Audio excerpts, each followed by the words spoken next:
واحلل عقدۃ من لسانی یفقهوا قولی رب اشرح لي صدری ویسر لي امری واحلل عقدۃ من لسانی یفقهوا قولی رب اشرح لي صدری ویسر لي امری واحلل عقدۃ من لسانی یفقهوا قولی آمنت باللہ صدق اللہ العلی العظیم وصدق رسولہ النبی الکریم الامین ونحن علی ذلک من الشاہدین والشاکرین والحمد للہ رب العالمین.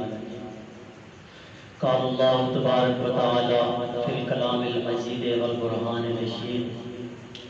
اعوذ باللہ السمیع العلیم من الشیطان اللعین الرجیم. بسم اللہ الرحمن الرحیم. ان اللہ مع المؤمنین. آمنت باللہ وصدق اللہ العلی العظیم وصدق رسولہ النبی الکریم الامین ونحن علی ذلک من الشاہدین والشاکرین الحمد للہ رب العالمین. ان اللہ وملائکتہ یصلون علی النبی یا ایھا الذین آمنوا صلوا علیہ وسلموا تسلیما. الصلاۃ والسلام علیک یا سیدی یا رسول اللہ وعلی آلک واصحابک یا سیدی یا حبیب اللہ. الصلاۃ والسلام علیک یا سیدی یا خاتم النبیین وعلی آلک واصحابک یا سیدی یا رحمۃ للعالمین. بندہ پروردگارم امت احمد نبی دوست دار چار یارم تابع اولاد علی مذہب حنفیہ دارم ملت حضرت خلیل خاک بائے غوث اعظم زیر سایہ ہر ولی. یا رب تو کریم و محبوب تو کریم سب شکر کے ہستے ہیں نعم تو کریم. تو نے پوچھی ہے امامت کی حقیقت مجھ سے. تو نے پوچھی ہے امامت کی حقیقت مجھ سے. تو نے پوچھی ہے حقیقت مجھ سے. حق تجھے میری طرح صاحب اسرار کرے. حق تجھے میری طرح صاحب اسرار کرے. حق تجھے میری طرح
مجھے میری طرح صاحب اسرار کرے۔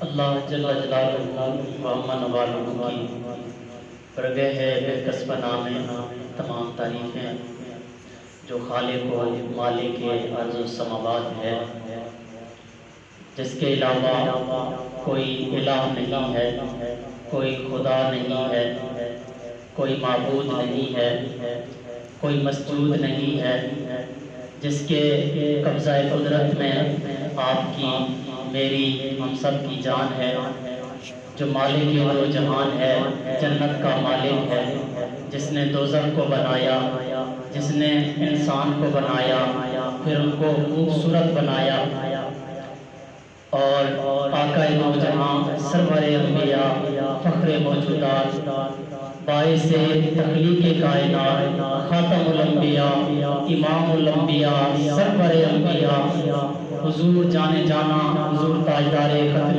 نبوت صلی اللہ تعالی علیہ وآلہ وسلم کی برگاہ میں درود و سلام۔ جس طرح کہ آپ جانتے ہیں کہ آج 17 رمضان المبارک 17واں روزہ ہے، تو یہ ماہ مقدس اللہ کی رحمتوں کا مہینہ ہے، برکتوں کا مہینہ ہے، بخشش کا مہینہ ہے، جہنم سے آزادی کا مہینہ ہے۔ یہ ماہ مقدس وہ مہینہ ہے کہ جس میں انسانوں کی مسلمانوں کی بخشش ہوتی ہے، جہنم سے آزادی ملتی ہے، جنت کا پروانہ ملتا ہے۔ اس ماہ مقدس میں جب بندہ عبادت کرتا ہے، اللہ کی رضاعت کرتا ہے، اللہ کی بارگاہ میں جھکتا ہے، تو مالک کائنات فرماتا ہے، حدیث پاک میں آیا ہے، نبی علیہ السلام نے فرمایا کہ اس ماہ مقدس کی ایک گھڑی میں، ایک لمحے میں، ایک سیکنڈ میں اللہ تبارک و تعالیٰ 10,000 بندوں کی بخشش فرما دیتا ہے۔ اب دیکھیں ہم گھڑیاں کہہ نہیں سکتے، دن میں کتنی گھڑیاں ہوتی ہیں، کتنے سیکنڈ ہوتے ہیں، ایک سیکنڈ میں اللہ تبارک و تعالیٰ اس ماہ مقدس میں 10,000 جہنمیوں کو جہنم سے آزاد کر کے جنت میں داخل کروا دیتا ہے۔ اب شام حضور نبی رحمت صلی اللہ علیہ وسلم نے ارشاد فرمایا کہ جو بندہ اس مہینے میں نفل کی عبادت کرتا ہے، یعنی نفل پڑھتا ہے، تو اللہ تبارک و تعالیٰ اس کو فرض کے برابر ثواب عطا فرماتا ہے۔ یعنی اگر 2 نفل پڑھتے ہیں اس مہینے میں تو ہمیں 2 فرض پڑھنے کے برابر ثواب ملتا ہے۔ تو نبی علیہ السلام نے فرمایا جو فرض نماز پڑھتا ہے اس مہینے میں، اللہ تبارک و تعالیٰ اس کو 70 گنا ثواب بڑھا کے زیادہ دے دیتا ہے، 70 گنا ثواب زیادہ بڑھ جاتا ہے۔ اب میں نے جس آیت کریمہ کو موضوع سخن بنایا ہے اس کی طرف آتا ہوں، چونکہ آج 17 رمضان مبارک ہے، اسلام کی سب سے پہلی جنگ غزوہ بدر جسے کہتے ہیں، آج فتح مبین کا دن ہے۔ اللہ تبارک و تعالیٰ نے 17 رمضان کو رسول اللہ صلی اللہ علیہ وسلم کو اللہ تبارک و تعالیٰ نے ایک فتح مبین سے نوازا تھا۔ اسلام کی سب سے پہلی جنگ ہوئی جس میں آپ نے بارہا سنا ہوگا، تھوڑے سے صحابہ تھے، مٹھی بھر صحابہ، 313 صحابہ لکھے گئے ہیں، لیکن جنگ بدر میں 313 صحابہ نہیں تھے۔ بیان ہوتا ہے کہ 313 صحابہ تھے، لیکن 313 صحابہ جنگ بھی لڑ رہے تھے، 305 صحابہ جنگ لڑ رہے تھے، باقی 8 صحابہ کو نبی علیہ السلام نے ڈیوٹی لگائی تھی، یعنی اس وقت ٹوٹل جو مسلمان تھے 313 تھے، لیکن جنگ میں جو شریک ہوئے تھے وہ 305 تھے۔ ایک طرف مسلمانوں کے 305 صحابہ ہیں اور دوسری طرف ہزاروں کا مجمع ہے، ہزاروں لوگ ہیں، ایک طرف صرف 8 تلواریں ہیں، دوسری طرف ہزاروں تلواریں ہیں، ایک طرف صرف 2 گھوڑے ہیں، دوسری طرف ہزاروں گھوڑے ہیں جنگی، ایک طرف اونٹ ذبح ہو کے تازہ کھانے کھلائے جا رہے ہیں، دوسری طرف صحابہ جس کھجور کو چوس کے روزہ رکھتے ہیں اسی کھجور کو چوس کے افطار کرتے ہیں، یہ حالت ہے۔ ایک طرف بڑے اچھے کپڑے، بڑے اچھے چادریں، بڑے اچھے پہننے کے لیے کمبل ہیں، دوسری طرف صحابہ نے تہبند باندھے ہوئے ہیں، پھٹے ہوئے کپڑے پہنے ہوئے ہیں، کچھ بھی نہیں ہے، نہ کھانے کو ہے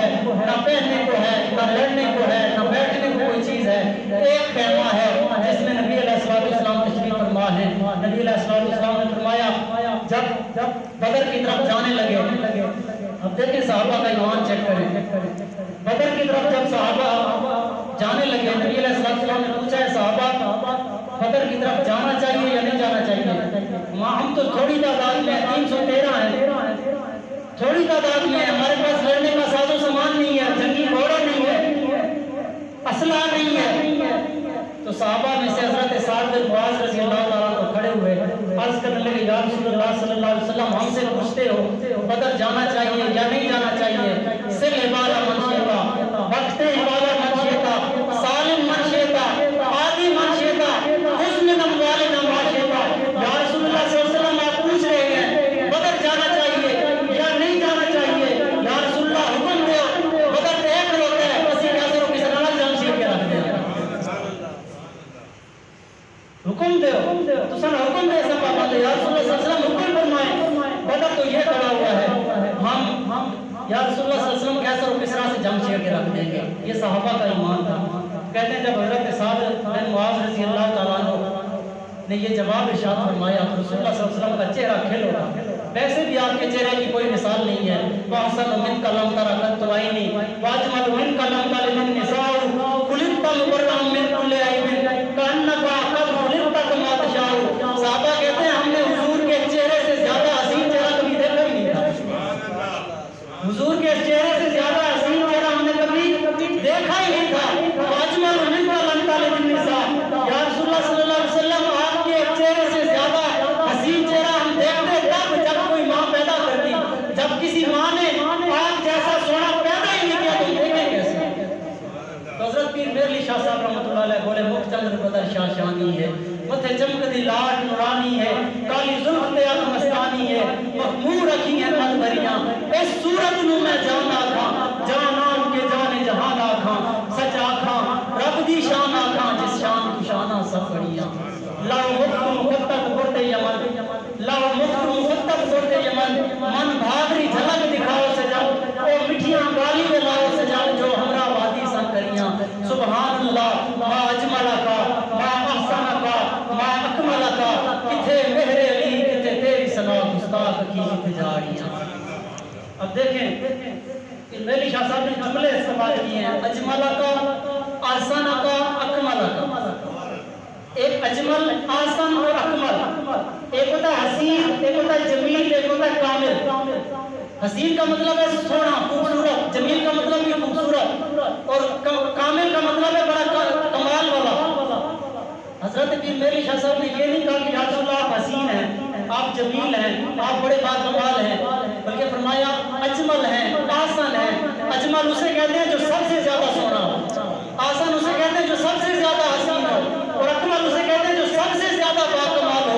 یا رسول اللہ صلی اللہ علیہ وسلم کے نام میں آپ جیسا کوئی سونا نہیں ہے, آپ جیسا کوئی حسین نہیں ہے, آپ جیسا کوئی باکمال نہیں ہے. اور کتنے مہر علی کتنے تیری ثنا گستاخ کی تجاریاں. اب دیکھیں صحابہ کہتے ہیں جب حضرت سعد بن معاذ نے رسول اللہ صلی اللہ علیہ وسلم کو جواب دیا, عرض کی یا رسول اللہ آپ بدر کے جانے کی بات کرتے ہیں, یا رسول اللہ ہم کیسا اور کس طرح سے جنگ تیار کرنے کے لیے لڑنے کے لیے تیار ہیں. تو نبی علیہ السلام کا چہرہ کھل اٹھا. ویسے بھی آپ کے چہرے کی کوئی مثال نہیں ہے, لیکن نبی علیہ السلام پھر خوش ہوئے. اب جب صحابہ کرام بدر میں پہنچے تو کہتے ہیں کہ ادھر ہزاروں کا لشکر ہے, جنگی ساز و سامان سے وہ بھرپور ہیں, ان کے پاس ہر طرح کا اسلحہ موجود ہے, اس وقت کا ہر طرح کے لڑنے کا ساز و سامان موجود ہے. ادھر 313 صحابہ ہیں, صرف 8 تلواریں ہیں, وہ بھی زنگ آلود ہیں, تیز نہیں ہے, زنگ آلود تلواریں, 2 گھوڑے ہیں, صرف کھانے کے لیے کچھ نہیں ہے, پہننے کے لیے کچھ نہیں ہے. نبی علیہ السلام نے جب دیکھا ادھر ہزاروں کا لشکر ہے, ادھر چند صحابہ ہیں, مٹھی بھر صحابہ ہیں, تو کہتے ہیں حضرت ابوبکر صدیق رضی اللہ تعالیٰ عنہ فرماتے ہیں میں نے دیکھا رسول اللہ صلی اللہ علیہ وسلم ایک خیمے میں تشریف فرماتے اور سجدے میں تشریف فرماتے. عشاء کی نماز پڑھ کے رسول اللہ صلی اللہ علیہ وسلم سجدے میں گئے. حضرت ابوبکر صدیق فرماتے ہیں آدھی رات گزر گئی, رسول اللہ صلی اللہ علیہ وسلم سجدے میں پڑے ہوئے. اتنا لمبا سجدہ کیا جو آپ نے اپنے سر مبارک میں چادر کی ہوئی تھی. حضرت ابوبکر صدیق فرماتے ہیں وہ چادر کھسک کے آپ کے کندھوں پہ آ گئی, پھر کھسک کے آپ کے پشت مبارک پہ آ گئی. حضرت ابوبکر صدیق فرماتے ہیں میں نے وہ چادر دوبارہ سیدھی کر دی, لی, آپ کے سر پہ ڈال دی, تو کہتے ہیں دوبارہ وہ چادر کھسک کے آپ کے کندھے پہ آ گئی, پھر آپ کی پشت پہ آئی, پھر نبی علیہ السلام نے بھی سجدے سے ساتھ میں اٹھایا, سجدے میں سر رکھ کے دعا کر رہے ہیں, یا حیو یا قیوم برحمتک استغیث, اے اللہ پاک تو ہی ہمارا مددگار ہے, تجھے معلوم ہے میری زندگی کی جمع پوچھی یہی ہے, میں نے پتھر کھا کے بھی تیرے دین کی تبلیغ کی ہے, میں نے اوجریاں اپنے جسم پہ پڑوا کے بھی تیرے دین کی تبلیغ کی ہے, میں نے کبھی سجدے میں دعا مانگی ہے اے اللہ عمر دے دے, اے اللہ عمر دے دے, کبھی دعا مانگی ہے عثمان دے دے, کبھی دعا مانگی ہے علی دے دے, کبھی دعا مانگی ہے حمزہ دے دے, اے اللہ تو نے اتنے شیر دل صحابہ مجھے دیے ہیں, بے یہ غریب ہے, کھانے کے لیے کچھ نہیں ہے,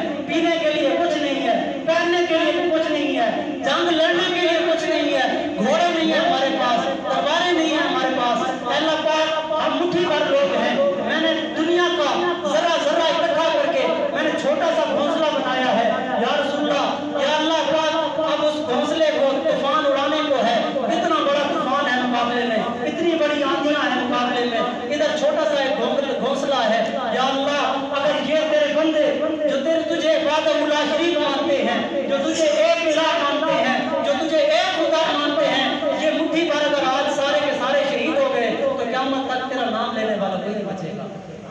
نبی علیہ السلام نے دعا کی, یا اللہ اگر یہ میرے چند صحابہ 313 صحابہ ہیں, اگر یہ آج شہید ہو جاتے ہیں تو قیامت تک لا الہ الا اللہ محمد رسول اللہ پڑھنے والا کوئی نہیں ہوگا. تو جب نبی علیہ السلام نے یہ دعا کی تو کہتے ہیں حضرت ابوبکر صدیق رضی اللہ تعالیٰ عنہ, اس وقت نبی صلی اللہ علیہ وسلم کی آنکھوں سے آنسو جاری تھے, اتنے زاروں قطار آنسو تھے کہ آپ کی داڑھی مبارک تر ہو گئی, رو رو کے دعائیں کر رہے ہیں, اللہ میری امت کو فتح و نصرت عطا فرما, کامیابی عطا فرما. تو کہتے ہیں تھوڑی دیر گزری, جب تہجد کا ٹائم ہوا, ساری رات نبی پاک نے سجدہ کیا.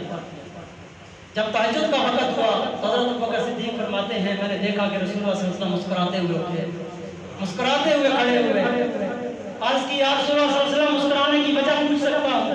تو نبی علیہ السلام نے فرمایا اے ابوبکر ساری رات کا سجدہ رب نے قبول کر دیا ہے, ساری رات کی دعائیں رب نے قبول کر لی ہیں. یہ دیکھو ہاذا جبرائیل, اے جبرائیل کھلوتے, اے جبرائیل کھڑا ہوا ہے, جبرائیل ہماری مدد کے لیے فرشتے لے کے آ گیا, جبرائیل ہماری مدد کے لیے فرشتے لے کے آ گیا. تو پہلے 5000 فرشتے نازل ہوئے, پھر 8000 فرشتے نازل ہوئے, یہ قرآن میں واقعہ سارا موجود ہے. اب دیکھیں میدان میں جانا پڑتا ہے, میدان لگانا پڑتا ہے, پھر فرشتے آتے ہیں. یہ ہم کہیں گے اللہ فرانس کو تباہ برباد کر دے, ایسے نہیں ہوگا, دعا کرنے سے مسئلہ نہیں ہوتا, پہلے قدم اٹھانا پڑتا ہے.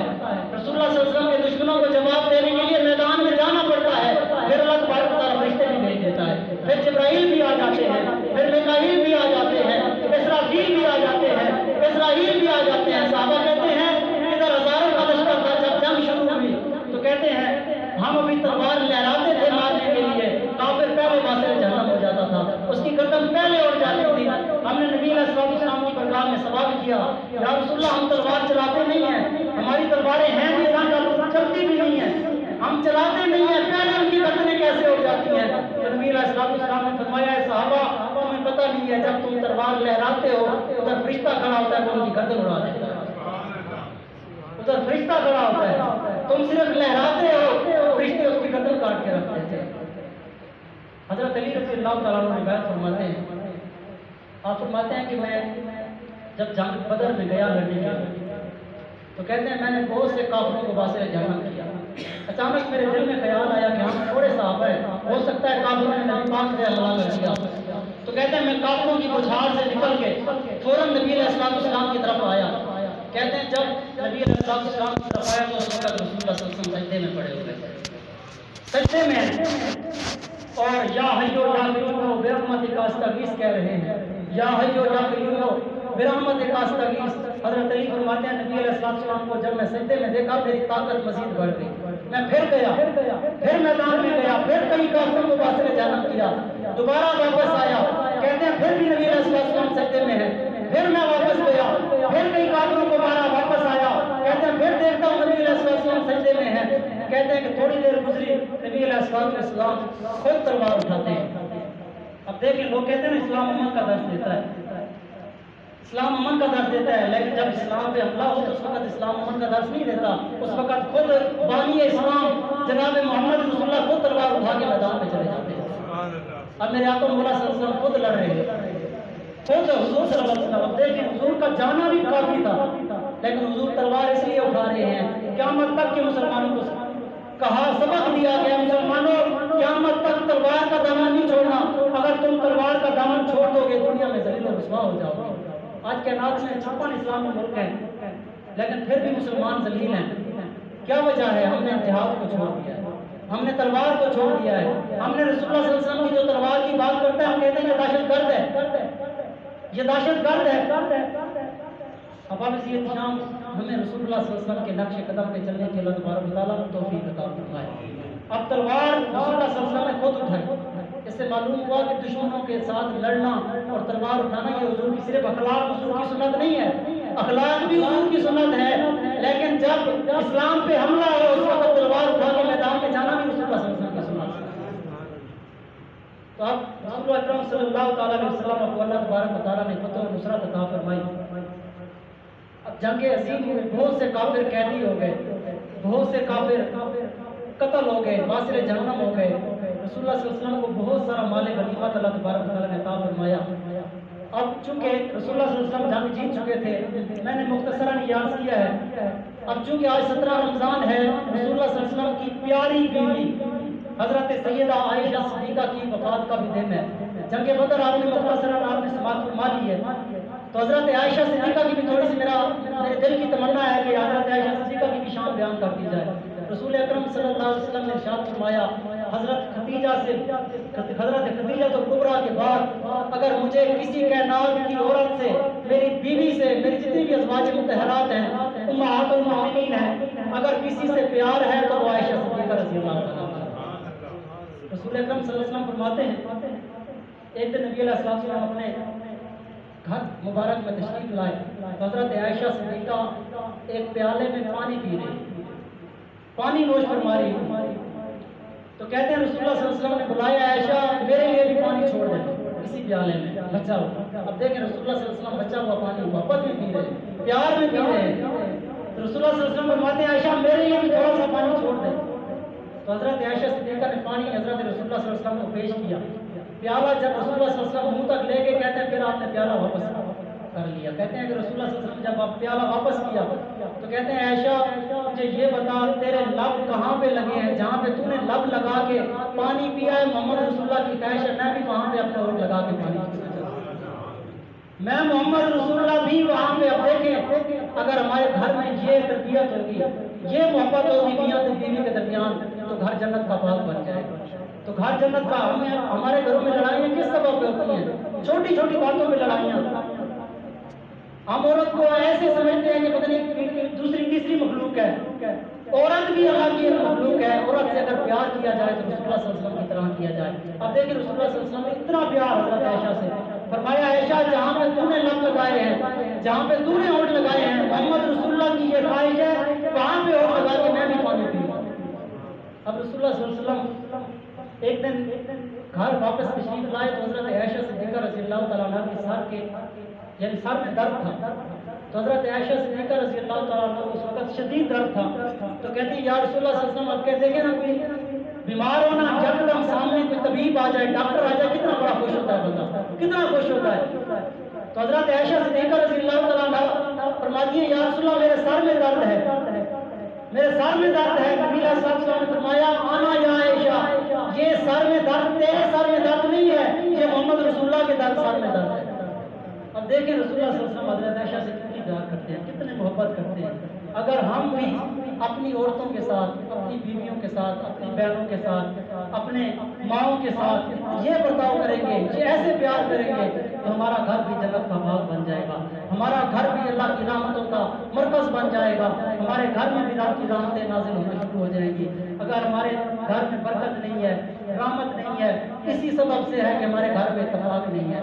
ہمارا ایک طرف ایک بندے کا منہ دوسری طرف ہوتا ہے، دوسرے کا تیسری طرف ہوتا ہے، ایک طرف کا ایک بندے کا ادھر ہوتا ہے دوسرے کا ادھر ہوتا ہے، پھر برکت کیسے آئے گی؟ ہمیں آپس میں گھر میں بھی اتفاق اتحاد سے رہنا چاہیے، محبت سے رہنا چاہیے، اپنی عورتوں کے ساتھ بھی جس طرح رسول اللہ صلی اللہ علیہ وسلم نے ان کو اخلاق دیے ہیں، ان کو حقوق دیے ہیں، وہ حقوق ان کو پیش کرنے چاہیے۔ جب یہ حقوق عورتوں کو ملیں گے تو کسی عورت کے اندر یہ دم نہیں ہوگا کہ وہ اسلام آباد کی سڑک پہ نکل کے کہے کہ میرا جسم میری مرضی۔ یہ جب حقوق ملیں گے عورتوں کو گھر میں تو کسی عورت کے اندر یہ دم خم نہیں ہوگا کہ وہ عورت باہر نکل کے کہے گی کہ مجھے آزادی چاہیے۔ کوئی آزادی نہیں چاہیے۔ رسول اللہ صلی اللہ علیہ وسلم نے جو کچھ ہمیں سکھایا ہے ہم اس پہ عمل پیرا کریں گے تو ہمارے گھر بھی جنت کا باغ بن جائیں گے اور ہمارے گھر رحمتوں کا مرکز بن جائیں گے۔ اللہ تبارک و تعالی ہم سب کو اس پہ عمل پیرا ہونے کی توفیق عطا فرمائے۔ وما علینا الا البلاغ۔